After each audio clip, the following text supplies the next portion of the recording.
પહોંચે એવું આપણા માટે ઠીક છે. સાહેબ તમે જે નોટિસ આપો છો ને 1885 ની કલમ, બરાબર, એ 1885, તો સાહેબ મારો પહેલો સવાલ એ છે કે 1885 મુજબ તમે નોટિસ આપ્યા પછી તમે વળતર જ્યારે નક્કી કરો છો ત્યારે 2024 ના પરિપત્ર મુજબ નક્કી કરો છો, તો આવું શું કામ? અને એ નોટિસમાં તમે નીચે લખો છો જે વળતર નક્કી કરી અને ખેડૂતને જે તમે આપો છો ઓલું કાગળ પહોંચ, એમાં લખો છો કે પ્રવર્તમાન કાયદાઓ અનુસાર આ વળતર તમને મળવા પાત્ર છે. જ્યારે તમે પ્રવર્તમાન કાયદાઓ શબ્દ લખો છો, બરાબર છે, એમાં પરિપત્ર નથી લખતા, કારણ કે તમે વળતર અમને આપ્યું છે પરિપત્ર આધારિત, કાયદા આધારિત નથી આપ્યું. 1885 નો ટેલિગ્રાફ એક્ટ હોય કે 2003 નો ઇલેક્ટ્રિસિટી એક્ટ હોય, જેના આધારે તમે નોટિસ આપો છો, એ તો એમ કહે છે મિનિમમ ડેમેજ મેક્સિમમ કમ્પન્સેશન. એમાં ક્યાંય કરતા ક્યાંય જંત્રી ભાવ કે વાણિજ્ય ભાવ છે જ નહીં, એમાં તો મિનિમમ ડેમેજ મેક્સિમમ કમ્પન્સેશન છે. ત્યારે સવાલ એ ઉભો થાય કે મિનિમમ ડેમેજ એટલે શું? તો ડેમેજની અંદર અમારી જે કિંમત ઘટે છે જમીનની, એ અમારું નુકસાન છે. આ નુકસાનનો એમાં સમાવેશ થવો જોઈએ. આ જ લાઈન અમારા ખેતરમાં 25 વર્ષ રહેવાની છે, એને હું કોઈ દિવસ બીની ખેતી નથી કરી શકવાનો. એની નીચે હું ઢારિયું, એકઢારિયું, મકાન, બોર, કૂવો, ગોદામ નથી કરી શકવાનો. એની નીચે મારે નાળિયેરીનો બગીચો કરવો છે, હું નથી કરી શકવાનો. મારી જ જમીન છે, તેમ છતાંય 25 વર્ષ સુધી હું જે નથી કરી શકવાનો, એ મારું નુકસાન છે. એ મારું જે નુકસાન છે, એ નુકસાનનું 25 વર્ષનું નુકસાન કાઉન્ટ શું કામ નથી થતું? જો તમે 1885 ટેલિગ્રાફ એક્ટ, જેને તમે પ્રવર્તમાન કાયદો કયો છો, જેને તમે 2003 ઇલેક્ટ્રિસિટી એક્ટ, જેને પ્રવર્તમાન કાયદો કયો છો, તો એ પ્રવર્તમાન કાયદા મુજબ તો નુકસાન કાઉન્ટ કરવાનું છે મારું. મિનિમમ ડેમેજ શબ્દ છે, તો એ મિનિમમ ડેમેજ ને આ ક્યાંય કરતા ક્યાંય ગણતરીમાં તો લેતા નથી. નંબર 2 છે આ હમણાં જે લાલજીભાઈ વાત કરી, કંપનીઓ જે ધંધો કરે છે, મને ભારતના બંધારણે મિલકત ધારણ કરવાનો અધિકાર આપ્યો છે, અને એ મિલકત ધારણ કરવાનો અધિકાર એમ કહે છે કે માનનીય કલેક્ટર સાહેબને પોતાના ધંધા કરવા માટે પાલભાઈની જમીનનો ઉપયોગ કરવો હોય તો પાલભાઈની જમીન કાં તો વેચાતી લેવી પડે અથવા તો ભાડે લેવી પડે. આ મારા મિલકત ધારણ કરવાનો અધિકાર મને કહે છે. તો એવી જ રીતે કંપનીઓને જો સેવા કરવી હોય, હું આખા ગુજરાતના એક ખેડૂતને પૂછ્યા વગર બાહેધરી આપું છું. આખા ગુજરાતના જેટલા ખેડૂતના ખેતરમાં તાર નાખવો હોય એટલા નાખી દો, થાંભલા ઉભા કરવા હોય એટલા ઉભા કરી લો. એક ખેડૂત રૂપિયો નહીં માગે, પણ શરત એટલી કે જેટલી વીજ કંપનીઓ વીજળી પેદા કરે એ એક પણ રૂપિયો સરકાર પાસેથી કોઈ પાસેથી લેવાની મફત વીજળી આપશે. અમારે ખેડૂતોને અમારે સેવા જ કરવી, ચલો સહમત, અમારે સેવા જ કરવી છે.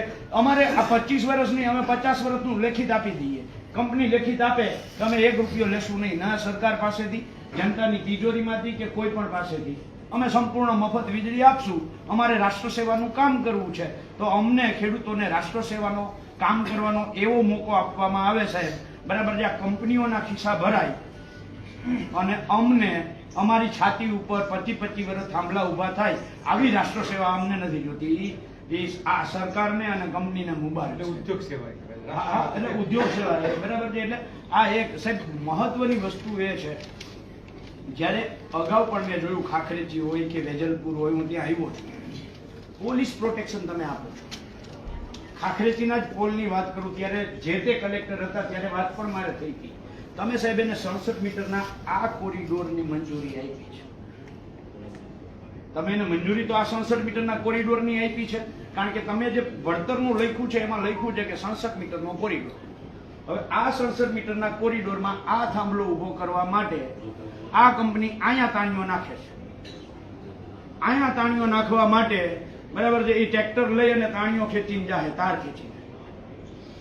તો અહીંયા તાણીઓ નાખો, આ તો તમારા હુકમ બહારની જગ્યા છે.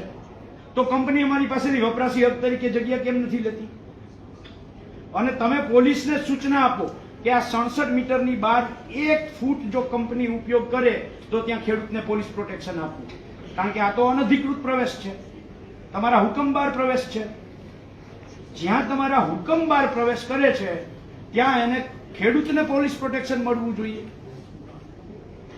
નંબર 3, સાહેબ અહીંયાથી આ હાઈવે છે, આ હાઈવે થી એને અહીંયા વાહન લઈ આવવું છે એ તમારા 67 મીટરના કોરિડોરમાં. આ જે વચ્ચેનો માર્ગ છે આ અમારા ભાઈ ભાગનો છે. આ માર્ગ આજે અમારા હાથબારમાં બોલે છે. આમાં સરકારનો ક્યાંય જાહેર માર્ગ નથી. તો અહીંયા મારા કાકાનો દીકરો છે, અહીંયા આદાનો દીકરો છે, અહીંયા ભાઈનું ખેતર છે. આ ખેતરનો કંપનીએ ઉપયોગ કરવો હોય તો અમારી પાસેથી વપરાશી હક લેવો પડે. એના સિવાય કંપની અહીંયા આવી શકે નહીં મારા ખેતર સુધી. જ્યાં તમે હુકમ કર્યો છે ત્યાં એનું વાહન લઈને આવવું હોય તો વપરાશી હક આપવો પડે. જો આ ન કરે તો પોલીસ અહીંયા શું કામ કંપનીને પ્રોટેક્શન આપે છે? આ ખેતરનો હુકમ છે તમારો? નથી. તમારો હુકમ નથી તો પોલીસ અહીંયા પ્રોટેક્શન આપે છે. તેણે પૈસા લીધા છે કે પોલીસને કાયદાની ખબર નથી? બેમાંથી એક જ કારણ હોય. જો પૈસા લીધા હોય તો એઝ એ કલેક્ટર તમારે કાર્યવાહી કરવી જોઈએ, અને જો કાયદાની ખબર ના હોય તો એમને કયો અભ્યાસ કરે? પૂરી માહિતી જાણ્યા વગર સાહેબ ખેડૂત છીએ, અભણ છીએ, તમે બધા તો નોકરી કરો છો અને આ કાયદાઓ ભણવા માટે તો તમને અમે પગાર દઈએ છીએ. તો ઈ કાયદાઓનો તમે કેમ સાહેબ અહીંયા ક્યાંય કરતા ક્યાંય અમલ નથી કરતા? અહીંયા આ વપરાશી હક માર્ગનો હોય કે તાણીઓ ખોડવાનો હોય, આ તો ખેડૂતનો અબાધિત અધિકાર છે. એમાં જ્યારે કંપની પ્રવેશ કરે ત્યારે કાયદો એમ કહે છે કે અનધિકૃત પ્રવેશ છે.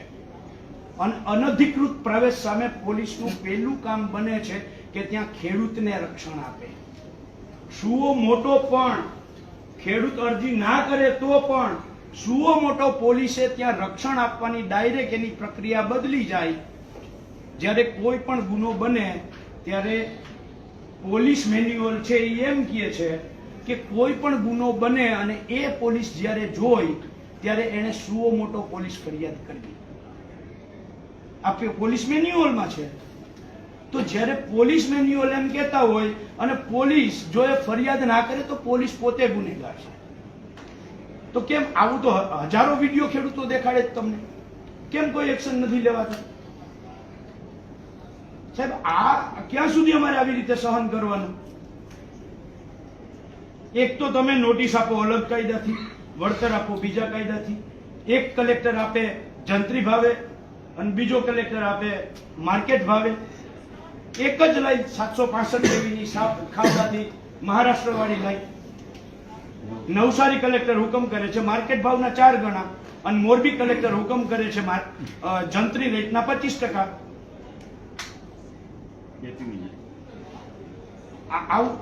આવું એક જ રાજ્યમાં એક જ લાઈનમાં એક જ સરખો વીજ પ્રવાહમાં એક જ સરખી જગ્યા રોકતી વીજ લાઈનમાં ખેડૂતે તાલુકે જિલ્લે વળતર અલગ અલગ. પહેલી સાહેબ અમારી માંગ એ છે કે આ અત્યારે જે લાઈન નીકળી છે રિલાયન્સની, અહીંયાથી માળિયાથી લાલપુર, સાહેબ આ લાઈનનો હું તમને રૂટ મેપ બતાવું. એના રૂટ મેપો જે એને તૈયાર કરવાના હોય એને 3 પ્રપોઝલ મેપ આપવાના હોય અને એમાં સૌથી ઓછી જમીન ફળદ્રુપ જમીનનો એમાં ઉપયોગ થાય એ જોવાનું હોય. હવે એ લાઈનમાં તમે જોવ અહીંયાથી કુંતાસીથી ચાલુ કરી અને લાલપુરના નાના લખિયા સુધીનું બરાબર છે. તો એમાં ખાલી 15 કિલોમીટર તમે આ બાજુ આયલા જાઓ એટલે માત્ર 25 ખેડૂતો આવે છે. બાકી આખો દરિયાપટ્ટી આવે છે. આખી લાઈન દરિયાપટ્ટી ઉપર હોઈ જાય એમ છે. ખેડૂતો આવે એમ જ નથી તો ફળદ્રુપ જમીન શું કામ બગાડે છે કંપની? એને 15 થાંભલા ઓછા આવે એના માટે, એના 15 થાંભલાઓ ઓછા આવે એના માટે અમારા 500 ખેડૂતોના ખેતરને પથારી ફેરવી નાખવાની. શું કામ આ રૂટ ના બદલે? આ રૂટ તો બદલી શકે એમ છે એકદમ. આયાથી આ લાઈન નીકળે છે હળવદથી જે લાલપુર જાય છે સાહેબ, એ લાઈનમાં એને જે લાયસન્સની પ્રક્રિયામાં આપની ઉપસ્થિતિમાં એને પબ્લિક હિયરિંગ કરવું પડે. એને કર્યું જ નથી.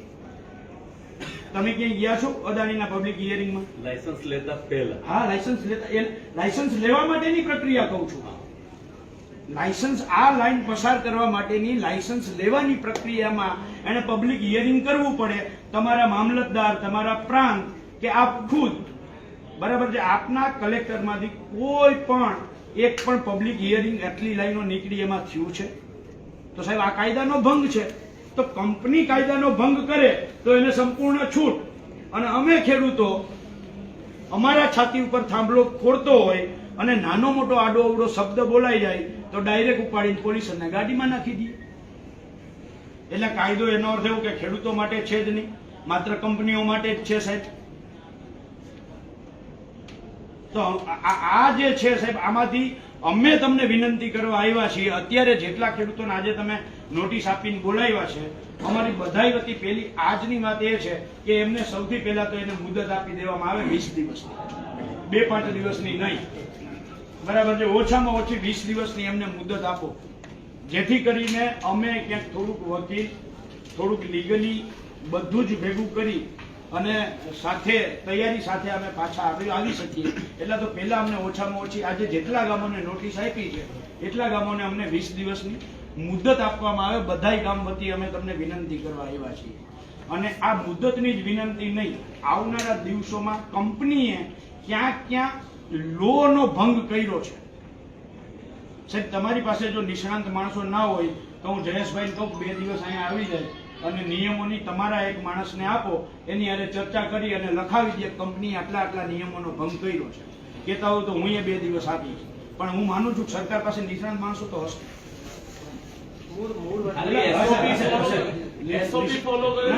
હશે કદાચ નહીં હોય તો એસઓપી આપી દઈએ, બધા જ કાયદાઓ આપી દઈએ ને હારે હારે એને શબ્દોની ક્યાંક ઘણી વાર એવું બને શબ્દોની ઉલઝન થતી હોય તો એના સરકારે જ નક્કી કરેલા શબ્દોનું ક્યાં શું કેવી રીતે અર્થઘટન કરવું એના માટેના પરિપત્રો પણ હારે લઈને આવીએ અને તમારા માણસ હારે બેસીએ અને અમે કંપનીએ 50 જગ્યાએ કાયદાનો ભંગ કર્યો છે એ અમે તમને બતાવીએ અને પછી એ કંપનીઓ ઉપર એક્શન લ્યો અને ત્યાર પછી ખેડૂતોને નોટિસો આપવાનું ચાલુ કરો. બરાબર. આમાં કોઈ